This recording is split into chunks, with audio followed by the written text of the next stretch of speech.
Olá, Muito ok. boa tarde, Olá. talvez aí já seja boa noite, Ricardo. E onde é que tu estás agora para dizer boa tarde? Estou nos Açores. Deixa-me só aumentar a luz, que eu parece que estou com menos luz que tu. Espera só um bocadinho. Ok. É que eu tenho aqui um ring light da minha filha. Uau. Pronto. Vou tirar os óculos, não dá muito reflexo. Oh, Ricardo, antes de mais, muito obrigado por teres aceito o convite, Não tens que porque agradecer, realmente, eu é que agradeço a oportunidade não, não, de para mim é poder. mesmo muito importante ter-te aqui, porque eu considero-te das pessoas mais sábias que eu Ui, conheço. não ponhas Portanto, demasiadas é mesmo. expectativas. Bem, eu vou-te apresentar assim Obrigado. ligeiramente. Portanto, o Ricardo é farmacêutico e depois fez todo um percurso de estudos, que é um interno estudante em análises clínicas, terapias naturais e complementares, acupuntura integrativa, é Ponto, foste minha professor, professora. é verdade, é professor e uma coisa fantástica que tem de procurar, o Ricardo é escritor, tem já vários livros editados, que depois eu vou pedir para falar um bocadinho sobre eles, porque acho que as pessoas vão gostar de ler, porque tu escreves extremamente bem. E, portanto, eu Obrigado. acho que não é dentro do nosso tema, mas é tudo dentro do nosso tema, porque nós somos Sim. o que comemos, mas comer não é só alimentos. Não, é verdade. De facto, quando nós pensamos em realmente alimentos, em comer, estamos a pensar em alimentos, mas de facto nós comemos de muitas outras formas, não é? Sobretudo as emoções, eu acho que é a parte mais importante. Oh, Diz, Ricardo, Margarida, já nós, terminaste a eu acho, apresentação? Terminaste a eu minha ia só apresentação? dizer que eu acho muito interessante sempre como é que eu conheço os convidados. E no teu caso é engraçado porque a vida é assim, as coisas acontecem assim. Eu conheci-te numa formação que fizeste em acupuntura integrativa. O meu papel era de professora e mal se sabia que tu sabias muito mais do que eu. Não diga, lá está, estás a pôr as expectativas muito em alto. Isso é muito mau. Olha que não é bem assim. Aliás, tudo que provavelmente podemos falar aqui hoje, as pessoas já sabem, já conhecem. Se calhar o que eu faço melhor, ou o que eu vou fazer melhor hoje, é relembrar alguns conceitos que estão simplesmente esquecidos. Hoje em dia dá-me a ideia que as pessoas andam um bocadinho hipnotizadas. Então, quando muito, eu hoje posso relembrar algumas coisas, ainda que não seja mais, as pessoas sabem-no intuitivamente, sabem lá dentro. E pronto, em relação à alimentação, há assuntos mais polémicos, outros menos polémicos. Vamos tentar que a nossa conversa seja realmente muito soft e que mostre Sim. realmente e que dê algumas dicas às pessoas, porque eu estive a pensar muito naquilo que poderíamos falar e eu acho que o mais importante é as pessoas saírem daqui, pá, sei lá, com meia dúzia de dicas, tipo, epá, vou experimentar isto ou vou experimentar aquilo e vai resultar, ok? Porque isto Isso é realmente não há grande fantástico, ciência. porque tu também dás aulas de culinária. Sim, eu estou em dois cursos numa escola do Porto, onde eu dou nutrição integrativa e ortomolecular e a PNI. E estou muito satisfeito. Abordamos assuntos desde a dieta paleolítica, probióticos, sumos detox, superalimentos. São aulas muito giras. E agora, em virtude pronto, deste estado de pandemia, estou a dá-las de uma forma online por métodos de tecnologia virtual e dou-os na minha cozinha, o que é ótimo, porque eu estou no meu ambiente e posso falar. Então, no meu ambiente, na minha cozinha, acabo por mostrar aquilo que eu também queria falar contigo hoje e que é importante, que eu não posso nunca esquecer de dizer, porque fala-se muito em alimentação, mas as pessoas esquecem-se de como é que se confeccionam os alimentos, qual é a melhor forma de os confeccionar. Quando eu vou comprar, qual é a melhor forma de os comprar? Biológicos ou compro convencionais? Há alguma forma de eu comprar convencionais e quase parecer biológicos? Já sabemos que o ideal é nós termos uma horta no nosso quintal e temos a nossa própria produção, mas isso nem sempre é possível. Portanto, Eu já aproveito esta dica, ou este momento, para dar uma dica. Eu já estudei um bocadinho algumas publicações científicas relativamente ao como descontaminar. E descontaminar não estou a falar da parte microbiológica, que isso toda a gente sabe que põe lexívia e ajuda a desinfetar ou a descontaminar. Estou a falar da descontaminação de tudo o que é xenobiótico, portanto, produtos químicos do exterior que depois entram para o nosso corpo, como fitoquímicos, pesticidas e etc., que são adicionados às plantas para travar pragas. A melhor forma, eu já pude estudar, é mais ou menos numa taça onde tem entre 1 e 2 litros de água, colocamos lá a nossa fruta, como alface, maçã, tomate, o que nós queiramos utilizar, e colocamos lá para dentro 2 colheres de chá de bicarbonato de sódio, que é baratíssimo. Uma pessoa compra isso em qualquer supermercado, qualquer mercearia, e é barato. Pomos lá 2 colheres de chá e deixamos 15 minutos. É o suficiente para tirar... Agora há 2 questões, há 2 situações. É que nós temos os químicos que ficam na superfície do alimento e depois temos os químicos que pela raiz entram e vão para dentro do fruto ou do legume. Aí já é mais difícil tirar esses, mas mesmo assim ainda se consegue tirar alguma coisa. Mas pelo menos os que estão cá por fora, nós ficamos quase com um fruto descontaminado com esta técnica de utilizar bicarbonato de sódio. E que é super fácil de fazermos em casa e Super, extremamente super. barato. Na cozinha eu acabo sempre por mostrar também uma coisa que pronto, é um dos alimentos mais importantes e passa sempre despercebido, é a água. O corpo humano é composto por 2/3 de água.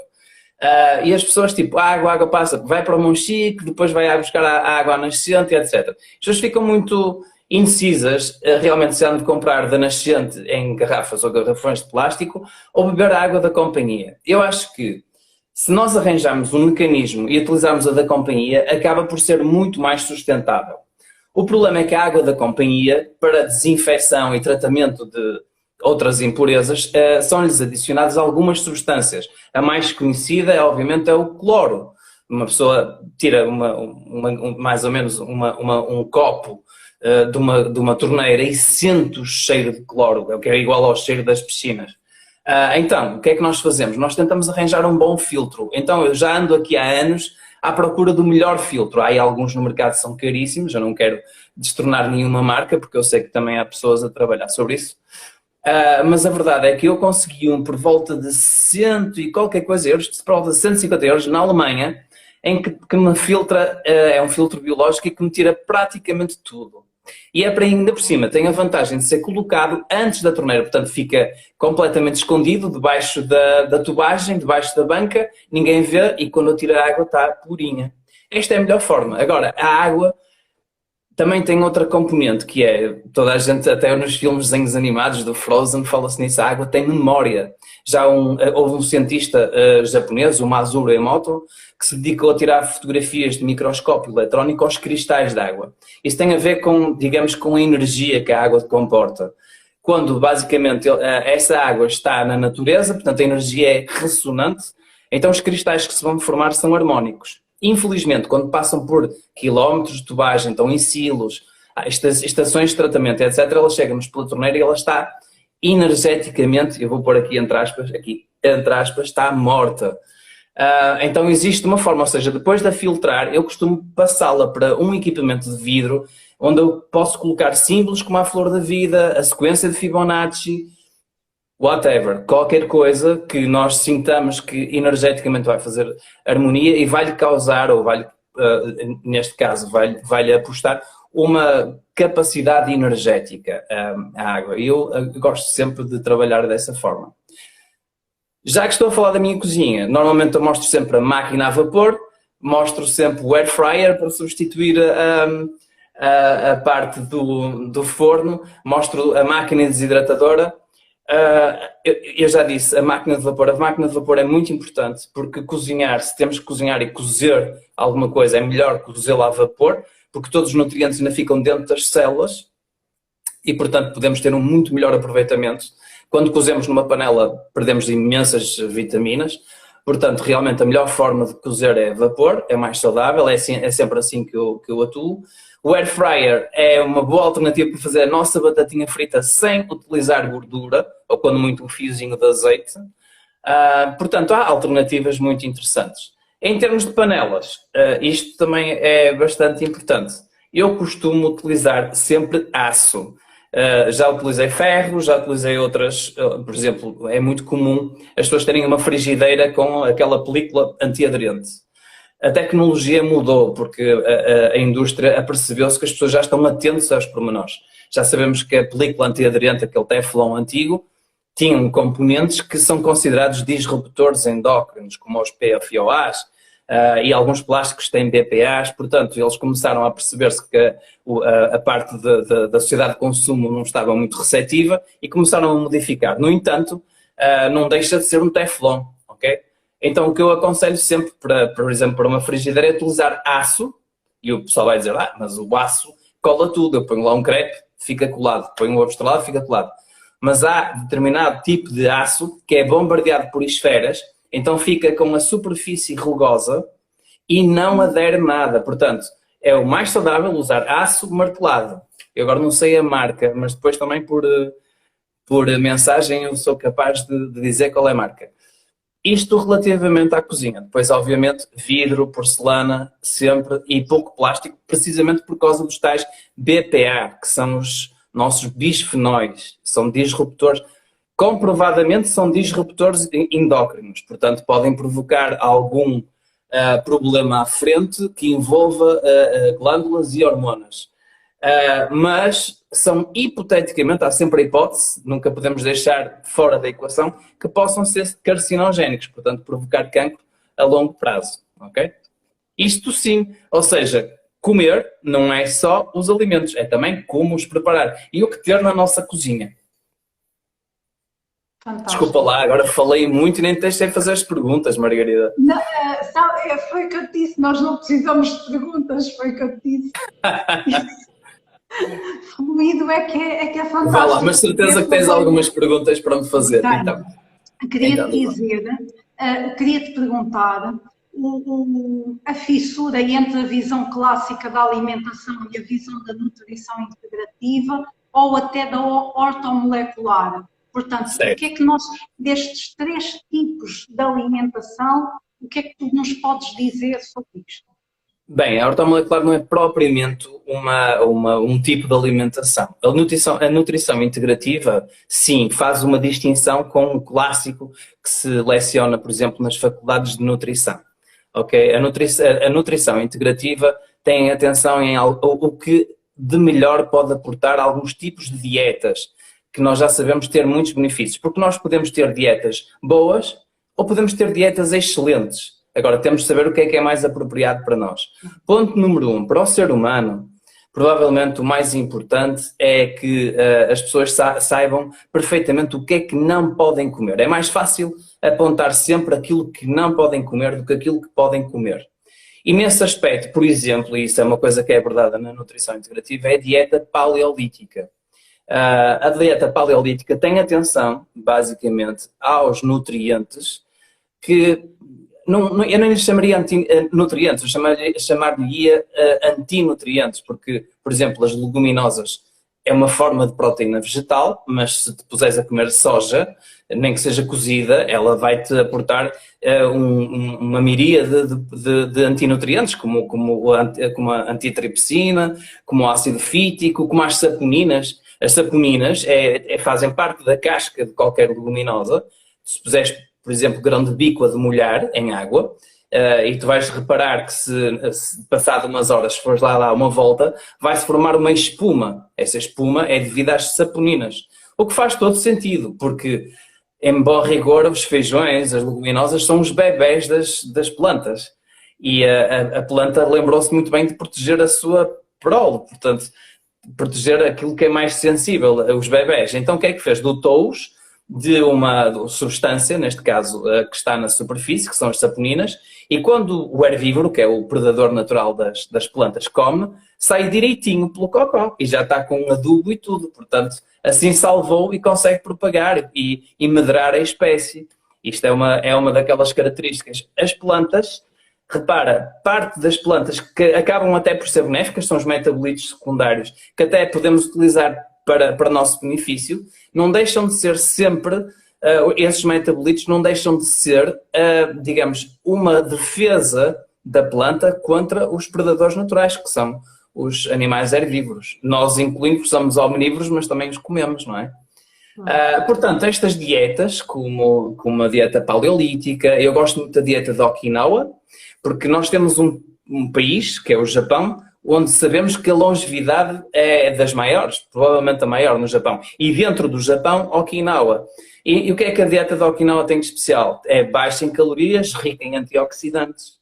E, portanto, nós podemos ir buscar estas características e, sim, aí podemos ajustá-las. Não é, quer dizer, ir lá, importar a dieta e transpô-la para a nossa realidade. Porque, de facto, nós em Portugal temos uma dieta fantástica, que é a dieta mediterrânica, e é riquíssima. Já é património da Unesco. O problema é que as pessoas em Portugal, a partir do momento em que ouviram que nós temos uma dieta muito protetora cardiovascular e etc., acham que tem tipo um escudo protetor e podem agora comer tudo o que quiserem.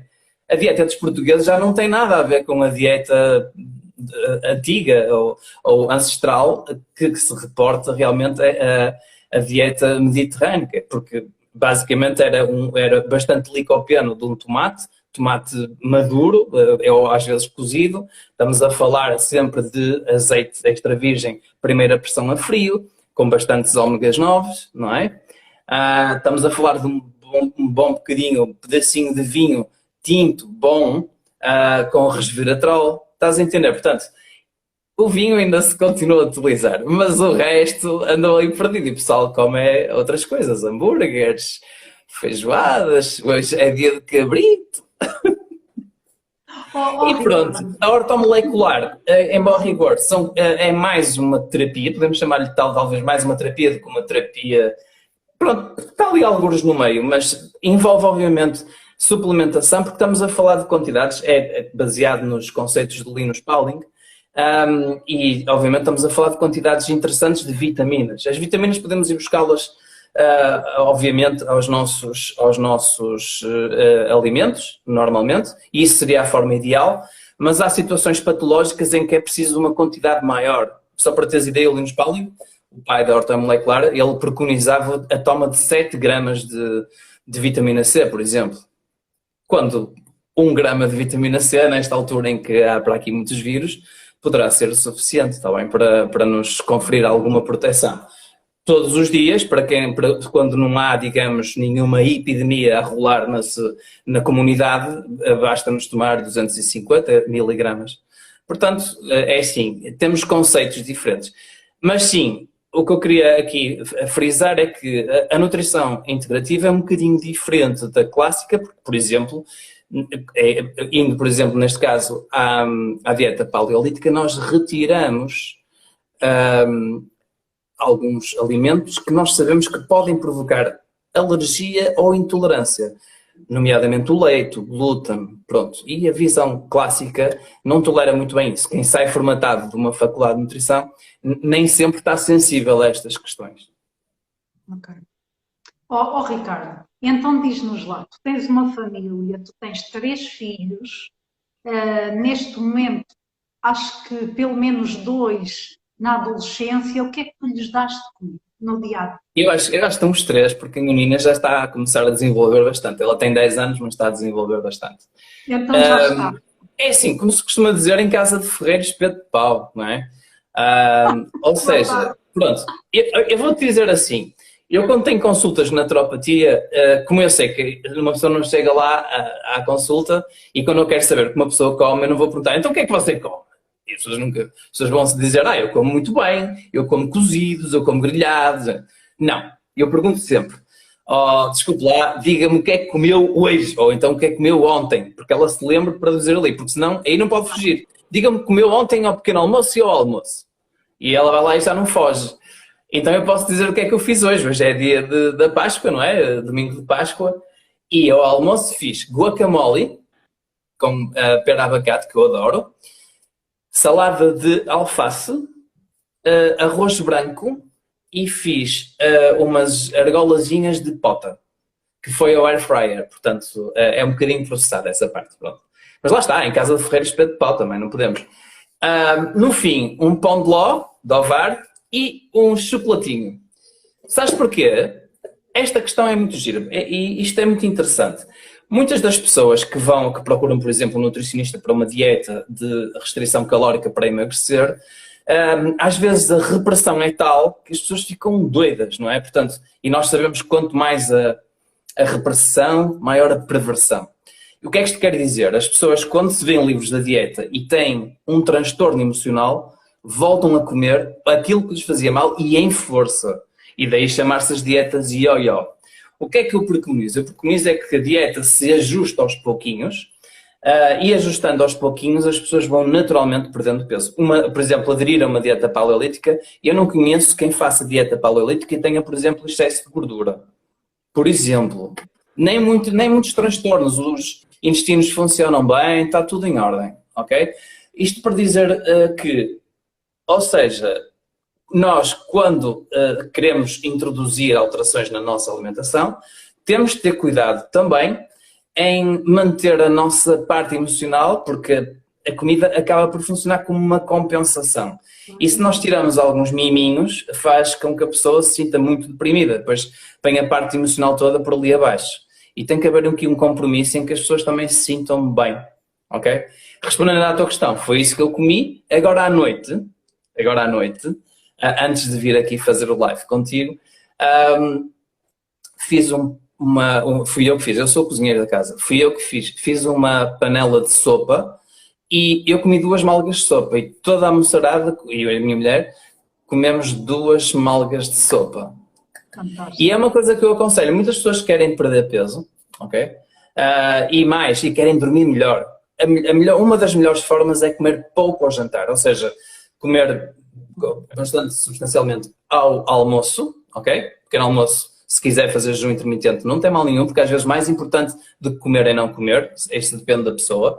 Tem é que treinar bem e tem que ver se tem alguma patologia associada para não haver contraindicação, mas se aguentar, deve tentar fazer o máximo de jejum possível, mal não faz, porque as pessoas têm que compreender que fazer, digamos, um jejum intermitente ou pequenos jejuns é a forma do nosso corpo tirar a concentração, mesmo a parte sanguínea, da parte digestiva e trazê-las para os sítios que precisa de curar. Isso é muito normal, por exemplo, quando estamos com gripe. Quando estamos com gripe não queremos comer, o corpo quer curar. Então, para haver regeneração tem que estar em jejum. Okay? E é um dos erros. As pessoas estás doentinho, traz bolachas, chocolate, etc. Estás a fazer um erro enorme. Deixa o corpo curar. Isso é uma daquelas coisas que têm mesmo que ser feitas. Portanto, agora perdi-me, que eu estava no meu raciocínio, comecei a falar do jejum, entrei no jejum. Eu já te organizo. Então organiza lá. Nós somos o que comemos, estamos a falar de alimentos, mas claramente tu repetes-te a mais coisas. Sim, claro. Era aquilo que eu acabei de dizer relativamente à parte emocional, não é?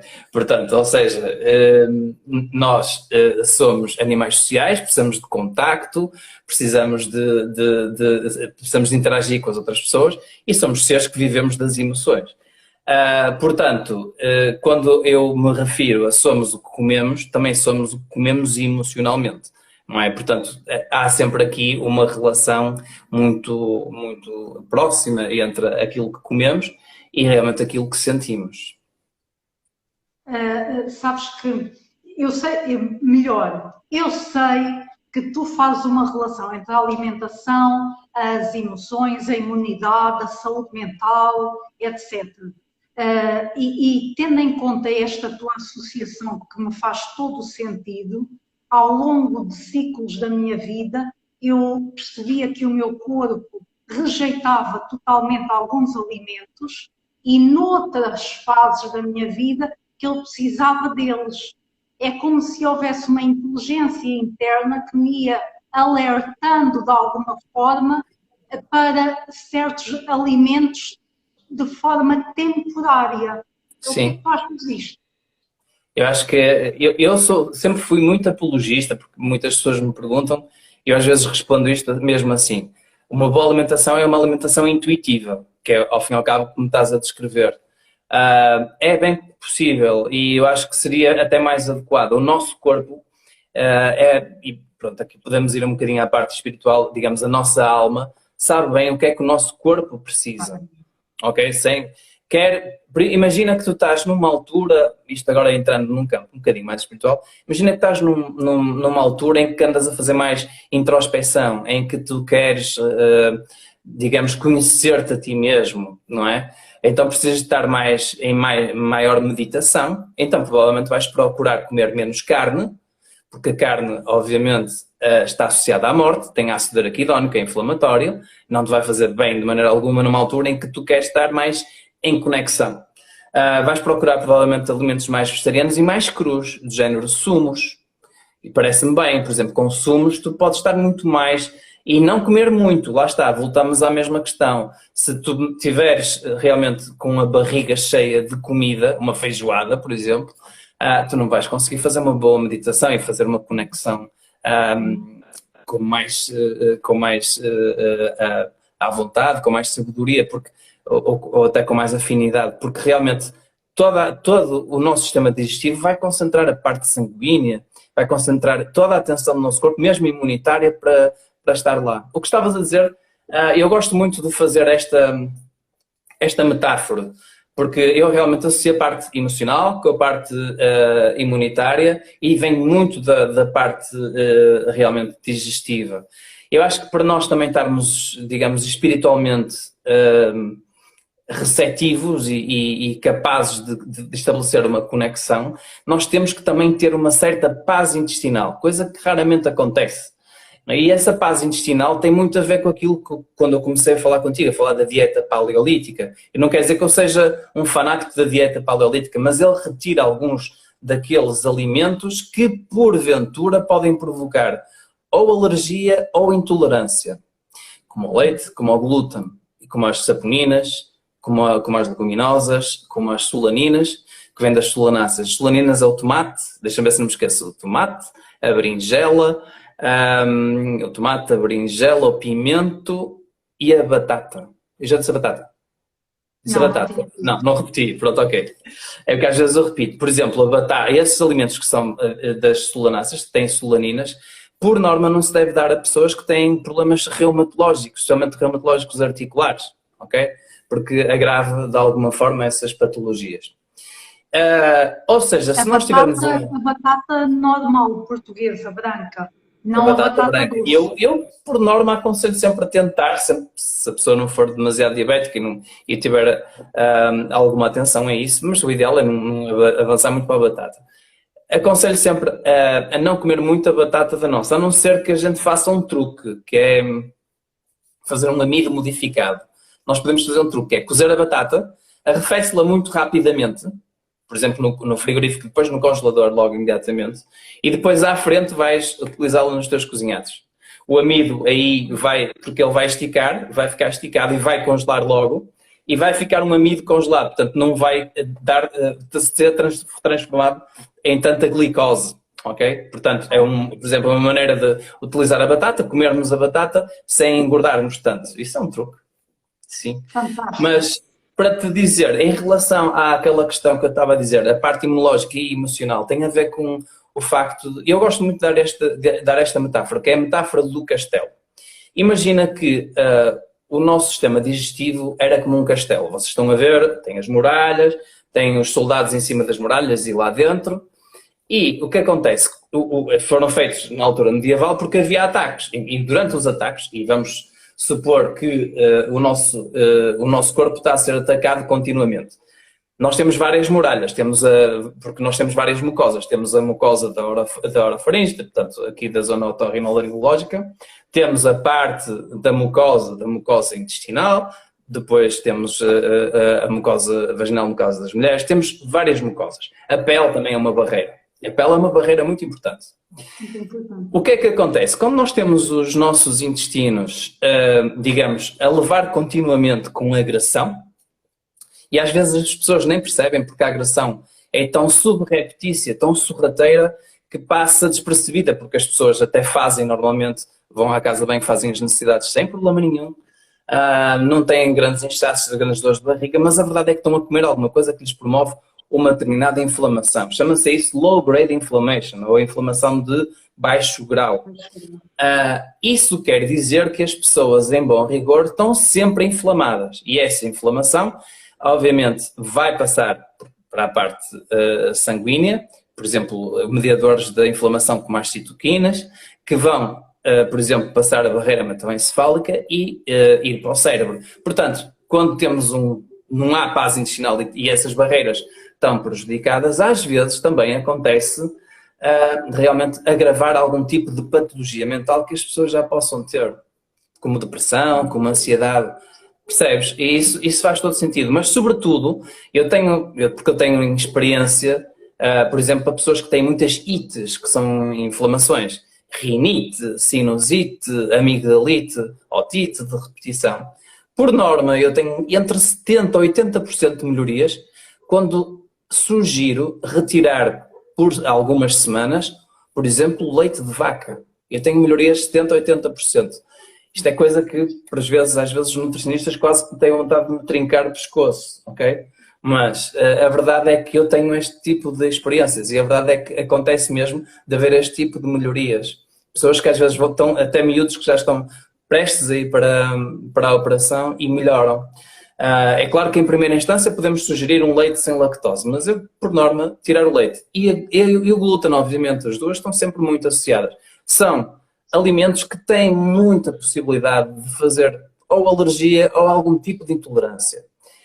E quando isso acontece, vai promover uma determinada inflamação intestinal, em que as células do intestino vão alargar e vai passar lixo. Ok? Ao passar esse lixo, entre os enterócitos, que são as células do nosso intestino, ao passar esse lixo vai chamar lá uma grande quantidade dos soldados. Se fizermos a metáfora do nosso castelo, os nossos soldados vão ocorrer todos lá para tentar resolver o lixo e, digamos, tudo que é micro-organismo que está a entrar por aquele buraco que não devia existir lá, porque o intestino começa a ficar poroso, ok? Chama-se leaky gut, porque começa a ficar mais poroso. E os soldados, ao ocorrer lá com essa força toda, o que é que acontece? Porque o nosso sistema imunológico vai todo concentrar-se nos intestinos, vai desproteger o resto das áreas. Por norma, ou seja, se nós, digamos, selarmos o intestino e eles não tiverem os soldados estar sempre lá, esta parte fica protegida e depois as pessoas deixam de ter tantas alergias, deixam de ter tantas sinusites, tantas rinites, etc. Às vezes uma coisa tão simples quanto tirar o leite. As pessoas tipo, mas o leite, eu desde pequenino que eu sei que o leite é para os ossos. Sem leite não há ossos. Eu digo assim, mas e as amêndoas e as sardinhas e tudo? Nós somos o único animal que come leite de outro animal, mais nenhum. Nós somos mamíferos e precisamos de leite. Isso é indiscutível. Mas é o leite da nossa mamã. Claro. E assim até nos dá anticorpos e dá-nos algumas bactérias que depois vão colonizar os nossos intestinos. Isso sim faz sentido. O leite dos outros animais, não. Ou então, se quisermos não correr esse risco, comemos, por exemplo, kefir, que é um probiótico com base no leite. E em vez de usar leite de vaca, fazemos com leite de cabra, que é mais, digamos, é menos alergénico, não causa tanta intolerância como o leite da vaca. Eu já entrei num assunto que é demasiado polémico. Tu sabes que o leite é demasiado polémico. Mas pronto, acabamos por ficar parado. A maior parte das pessoas, pelo menos dos meus pacientes, eles estão muito sensibilizados para estas coisas e já têm algum cuidado. Pelo menos, eu não digo que todos eliminem, mas têm algum cuidado na quantidade e na frequência em que consomem. Portanto, acho que as consciências estão a mudar, nós estamos a elevar como seres humanos, eu sou muito confiante. Estamos a falhar, estavas-me a falhar. Eu sou um otimista. Só quando a desgraça aparece é que cancela. Por norma é assim, só quando aparece a patologia é que nós começamos a tentar arranjar soluções. Eu acho que nós devemos, é uma daquelas coisas que eu gosto sempre de alertar as pessoas. Ao primeiro sintoma, nós devemos tentar perceber o que é que ela nos quer dizer, porque o sintoma tem uma mensagem para nós, seja ele qual for. Vamos supor. Eu gosto muito de dar este exemplo aos miúdos, e os miúdos adoram isto. Por exemplo, um miúdo que vê mal, não é, que tem problemas, um miúdo, um adulto que precisa de óculos como eu, significa que há alguma coisa que não quer ver. O miúdo que desenvolva muitas otites, quer dizer que ou os pais ou os professores na escola estão a gritar muito com ele e ele não quer ouvir.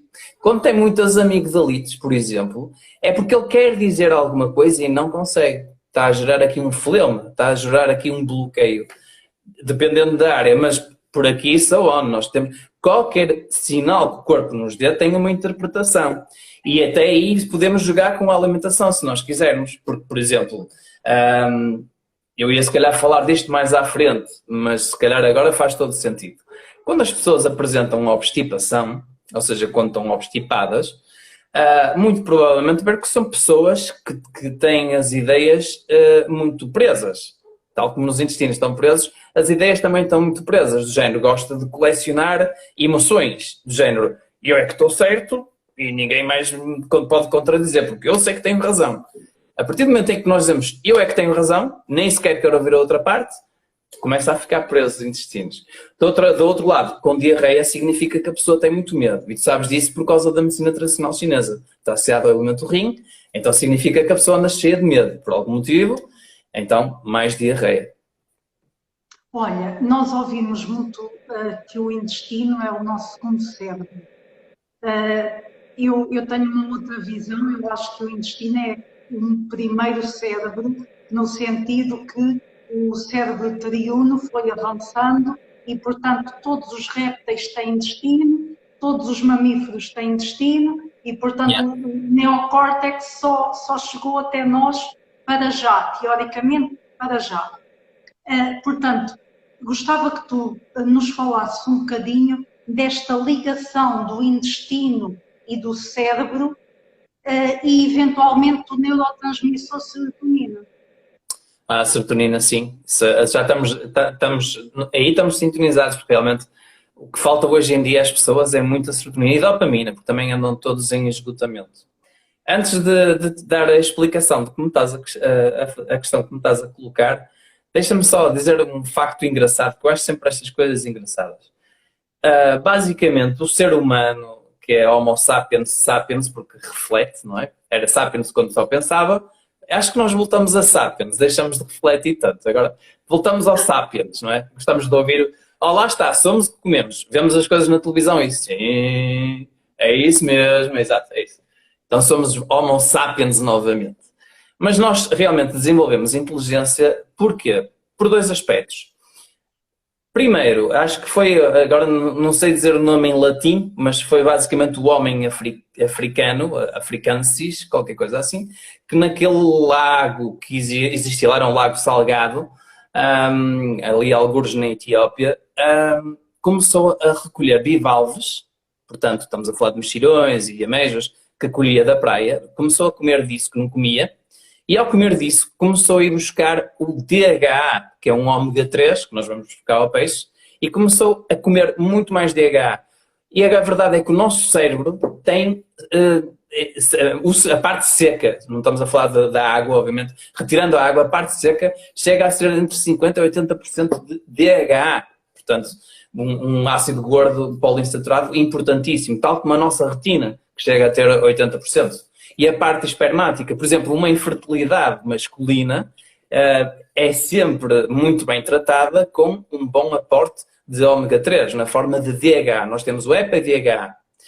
A forma mais simples do ômega 3 é no óleo de linhaça, ok? Mas é preciso passar uma cascata muito grande até chegar àquele mais importante, que é para integrar a nossa célula, que é o EPA e o DHA. E o DHA, esse vai-se buscar realmente à parte marinha, ao óleo do peixe. O homem começou a comer os bivalves e começou a ficar com mais massa encefálica. Mas não só. Ou seja, numa outra etapa, começou a cozinhar os alimentos. O fogo. O que antes ele só comia, digamos que era coletor, comia uma pera dali, uma maçã da colar, comia um rato que apanhava pelo caminho, não é? Dava uma marretada no rato e comia. Mas a verdade é que comia tudo cru. Mas quando começou a cozinhar, o açúcar, a glicose, começou a libertar-se com muito mais facilidade, chegando rapidamente ao cérebro. Então ele, com tanta energia mental, começou a estabelecer raciocínio. Portanto, é essas duas questões, que é a parte de ter o açúcar mais disponível e também da parte de DH. Essas duas fez com que o homem se tornasse sapiens e fizesse, digamos, esta diferenciação dos outros primatas, que também são muito inteligentes, que eu gosto, são animais que eu prezo muito, mas obviamente nós temos alguma vantagem, não é? E agora a tua questão, que eu agora perdi-me com esta explicação, e a tua questão era relacionada com a parte o segundo cérebro. Tu sabes que se diz segundo cérebro aos intestinos, porque se nós juntarmos todos os gânglios nervosos que estão presentes, digamos, no nosso sistema digestivo, juntarmos, todos juntinhos vão dar realmente o tamanho de um cérebro de um gato. Ok? E é que estás a dizer, obviamente, ele é muito mais primitivo do que o nosso. Este nosso realmente é muito recente, não é? O que é que significa? Significa que se nós não tratarmos bem esse segundo cérebro, que será o primeiro, a verdade é que ele depois vai influenciar também a nossa parte emocional. Claro, obviamente também aí envolve todo tipo de hormonas e neurotransmissores, como a serotonina, como a dopamina e etc. Mas sim, obviamente temos que realmente que ter a tal paz intestinal, ter uma flora comensal, portanto uma microbiota que seja adequada, que possa promover, digamos, a formação, a produção e também a absorção desses neurotransmissores, em primeira instância do triptofano, que é o L-triptofano, que é o aminoácido que é precursor da serotonina, tal como a tirosina para a dopamina, mas sim, nós precisamos também de ter uma flora que promova, aliás, eu comprei recentemente uma embalagem, uma embalagem de cápsulas de probiótico que tem 30 trilhões de bactérias. Sabes que nós temos 10 vezes mais bactérias no intestino do que células no corpo, mas eu comprei umas cápsulazinhas e elas têm mesmo lá, são probióticos para o nosso estado de espírito, que é para aumentar a capacidade de produção de serotonina e de dopamina e também de todos os mediadores que estão envolvidos com a parte da ansiedade. Portanto, quando nós temos paz intestinal, não há inflamação. A nossa microbiota, não temos disbiose, portanto a nossa microbiota é bastante competente. Nossa muralha, a nossa mucosa está intacta, não está porosa. Nós temos mais que, digamos, possibilidades, temos mais temos uma situação muito boa para não desenvolvermos ou não piorarmos de uma condição mental. Portanto, quem tem depressão deve, em primeira instância, também reparar o estado dos seus intestinos. Olha, Ricardo, tenho aqui uma pergunta que eu vou ler, porque ela é mesmo muito importante e eu não quero tirar de maneira nenhuma o sentido. Portanto, a dieta antioxidante, incluindo os alimentos antioxidantes presentes nas especiarias, são responsáveis pela baixa incidência e prevalência de doenças do foro mental nos países orientais? Sim, eu acho que sim, sem dúvida alguma. Se pensares, por exemplo, podemos dizer aqui o Japão, podemos dizer a China, que também usam bastantes, e também usam bastantes antioxidantes. Eu lembro-me sempre da Índia. Se percorreres uma rua na Índia, tu imaginas um sítio com bastante... São pessoas humildes, obviamente aquelas que não vivem nos palácios, mas as pessoas normais, que estão na rua, são pessoas humildes, são pessoas até que podemos dizer que são pobres, mas se sorrires para elas, elas sorriem de volta para ti. O português, por norma, se sorris para elas, ele continua fechado. Não havia motivo para isso, não lhes falta dinheiro, não lhes falta rigorosamente nada e somos cinzentos. Eles são pobres, mas são felizes. Não estou a dizer que seja única e exclusivamente, obviamente, porque estamos a falar de uma filosofia de estar na vida muito mais desapegada, livre, desprendida. Obviamente isso tem muito a ver também com a parte genética e cultural. Mas a verdade é que a dieta ajuda muito. E, por exemplo, na Índia nós sabemos que eles usam muitas especiarias. O açafrão, a curcuma. Existe um, nomeadamente, que eu gosto muito. Eu disse o açafrão, estava a falar da curcuma, açafrão das Índias. Porque há o açafrão, o safran, que é também conhecido aqui em nome latino por crocus sativos, é um estame vermelho, que tu podes colocar na água, um ou dois estames, e depois distribuir no fim na comida.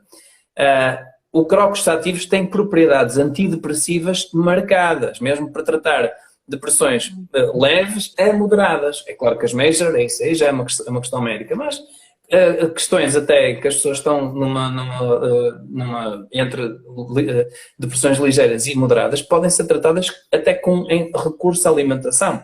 É claro que a alimentação, e que já que estávamos a falar dos países orientais, por exemplo, se formos para o Médio Oriente, eles comem muito tahini. Conheces tahini? Tahini é feito com sementes de sésamo. As sementes de sésamo têm um bom aporte de cálcio e de fósforo, mas sobretudo daquele aminoácido que eu já disse, que é o L-triptofano, que é precursor da serotonina. Portanto, os níveis de serotonina por essas bandas são maiores do que os nossos. Ok? Tal como o sol. Ou seja, é preciso sempre sol, não é? E a outra forma de comer, que não é alimento, e nós esquecemos. Eu falei da água, falei do ar não falei. Mas o sol, as pessoas esquecem-se de comer sol. Repara só nisto, Margarida. Por exemplo, estavas a falar digamos, de todo o percurso de evolução darwiniana, não é? Mas a verdade é que nós temos um ramo comum com os vegetais. Antes de serem vegetais e nós animais, nós passamos por seres unicelulares na água.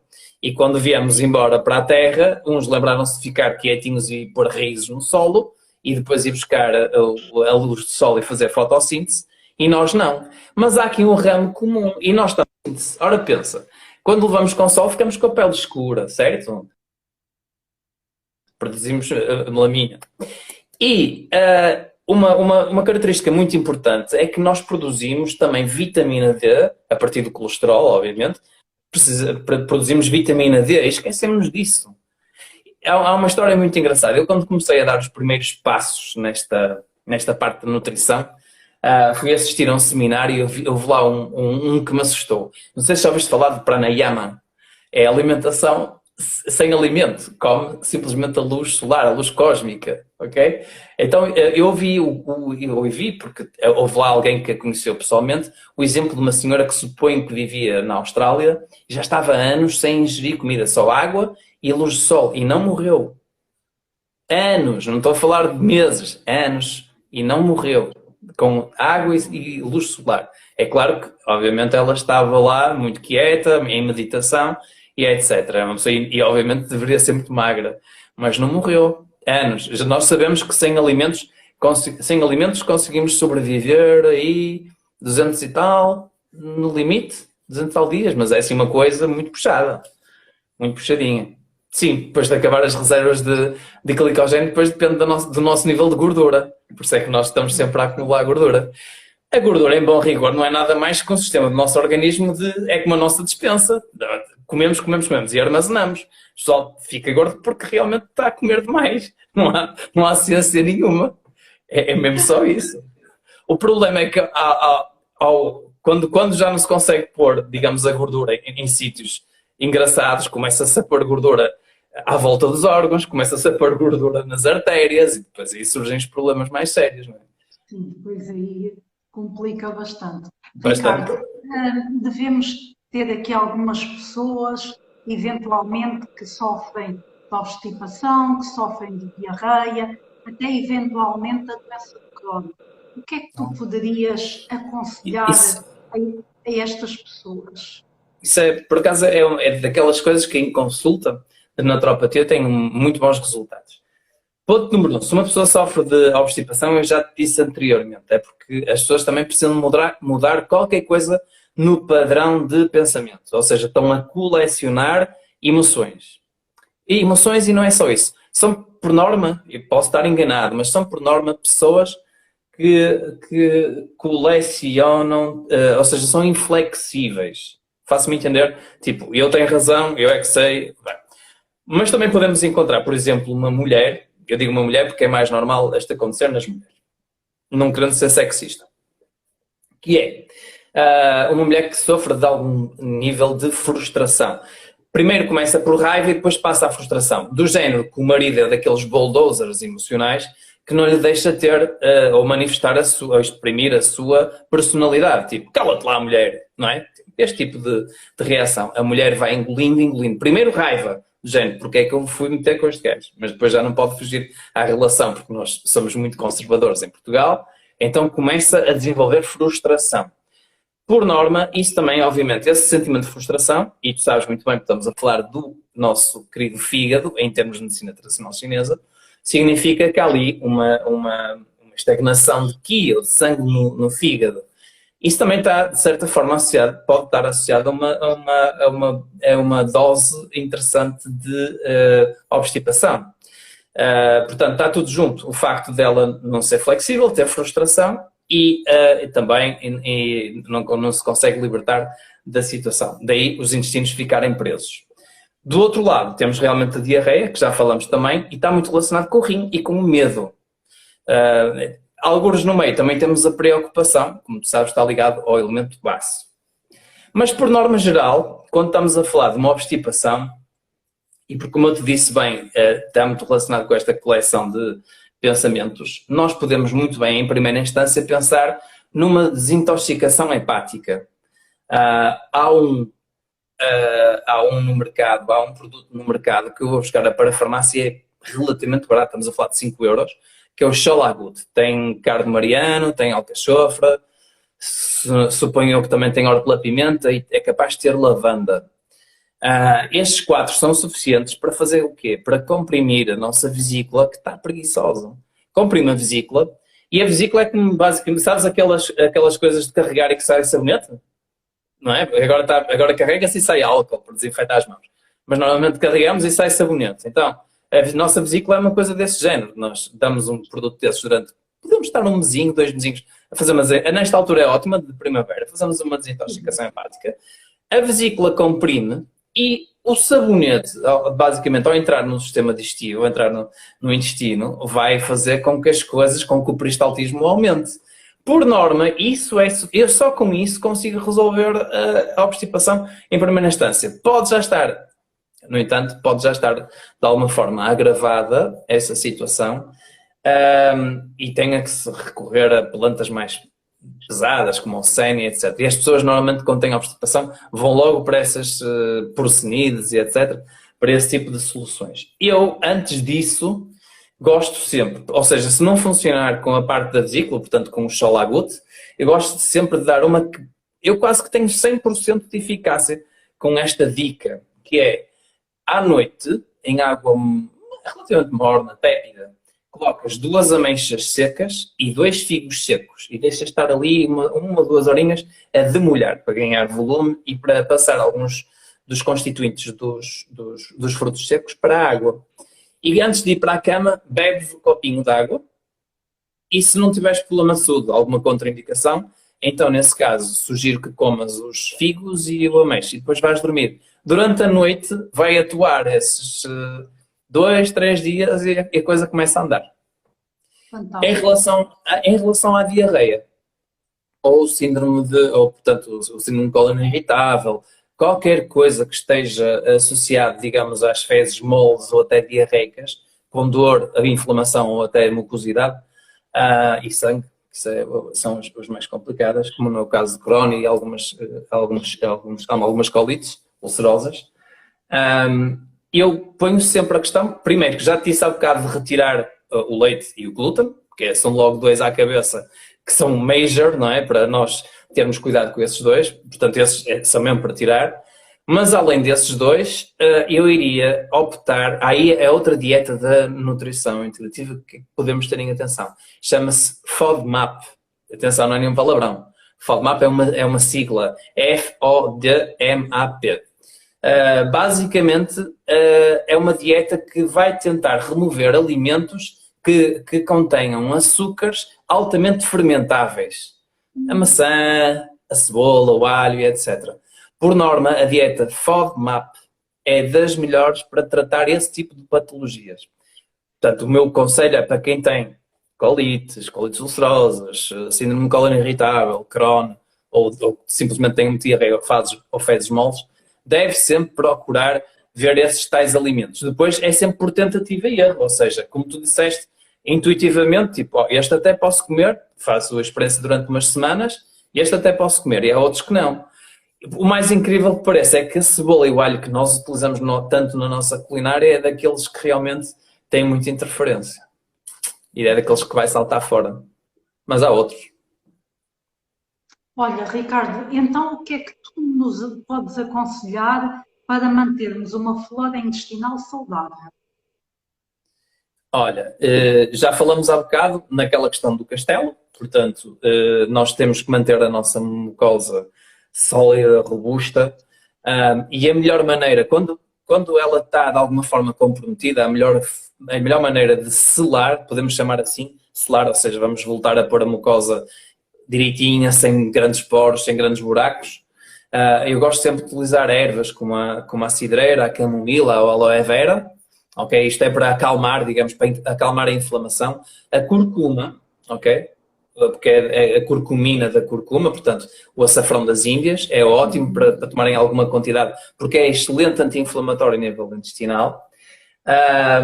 E depois há um que é mandatório, que é a L-glutamina. A L-glutamina é um aminoácido que é utilizado por células que têm elevado turnover, ou seja, que estão sempre a renovar. E quais são as células que estão sempre a renovar? As células da pele e, neste caso, da mucosa intestinal. Portanto, vamos dar o combustível para ele estar sempre a produzir novas células. Isso faz com que ele, basicamente, vá selar os intestinos. Por norma, resulta bem nesse caso. Eu aqui queria fazer um parênteses, porque a L-glutamina pode ser muito interessante também nos casos das pessoas que estão a recuperar do Covid. A pessoa teve, digamos, um comprometimento pulmonar e, como eu te disse há bocado, a L-glutamina é um alimento preferencial para as células de elevado turnover. O que é que aconteceu? As células ficaram danificadas com a inflamação, com aquela explosão de citoquinas que aconteceu durante a infecção por vírus. E se tomar bastante L-glutamina, ok, que se vende em casas próprias, mas em qualquer ervanária pode comprar L-glutamina de excelente qualidade, está bem? Pode tomar uma quantidade interessante de L-glutamina porque ajuda a regenerar também o tecido pulmonar, ok? Isto para deixar, agora voltando aos intestinos, isto para deixar o nosso intestino selado. Depois, obviamente, nós também precisamos da parte probiótica, ok? Então aí entramos na parte das nossas bactérias amigas, que eu já te falei há bocado, que são aquelas bactérias que vão ajudar a fazer camadas sobre a mucosa para a proteger, de maneira que realmente nós tenhamos uma barreira impecável e os nossos soldados nunca tenham que ir lá em demasia desprotegendo do resto. Por norma, se nós tivermos também cuidado de comermos alguns alimentos probióticos durante a nossa vida, nós sabemos que, à partida, os nossos intestinos vão ficar muito mais resistentes, vamos ter paz intestinal e depois andamos bem emocionalmente e andamos bem imunologicamente. A imunidade, para mim não há grande ciência. A imunidade, além da parte emocional, vem dos intestinos. Se quiseres que eu aprofunde um bocadinho, eu não sei como é que estamos de tempo, se quiseres que eu aprofunde um bocadinho, porque das aulas que eu gosto mesmo de dar, são as aulas em que eu ensino a fazer probióticos caseiros, o chucrute, a kombucha, que eu também faço cá em casa, iogurte de coco, para não ser sempre iogurte. Então, Ricardo, eu ia já te pedir, porque nós já estamos a uma hora e, portanto, o tempo está mesmo a Estamos há quanto tempo? Já estamos a passar o tempo. Ia-te pedir para dizeres às pessoas como é que elas podem entrar em contacto contigo para fazerem consulta ou para fazerem os teus cursos. Depois podes deixar em mensagem ou em rodapé os meus contactos, o número de telefone, sim, o meu e-mail, basta entrar por e-mail ou por telefone e marcamos a consulta, claro que sim, se caso se justifique. Se for só uma pergunta, estejam à vontade, depois eu agora não vou ver, agora vou ver um filme com os meus filhos, vou descontrair, etc. Depois é dia de Páscoa. Mas a verdade é que sim, estou sempre disponível para responder. Se quiserem alguma coisa mais elaborada, como uma dieta e um acompanhamento, sim, marcamos uma consulta, faz todo sentido. E tiram todas as dúvidas em boa. Íamos falar disto, não era? Estes são dois romances adultos. Eu além destes dois, este é o meu último. Editei agora, portanto foi editado em fevereiro, é o Cravo, Líria Rosa. E pus o subtítulo muito giro, porque o silêncio também tem voz. Isto é uma esticada. Porque as pessoas às vezes pensam que não dizendo nada não estão a falar. E eu sei muito bem o que é que as pessoas estão a dizer quando estão caladas. E tu também sabes, não é, Margarida? Acho que o silêncio fala mais que algumas palavras, mas pronto. Mas é uma história muito gira. Conta a história de um homem e conta basicamente desde a sua juventude, no norte de Portugal, neste caso em Bragança. Depois vai para o seminário, depois vai para a guerra colonial em África e depois vai para Lisboa. E depois aí envolve-se com uma mulher que tinha um namorado que é de uma sociedade secreta. É Uau. fantástico. E sociedades secretas nós não temos nenhumas, pois não?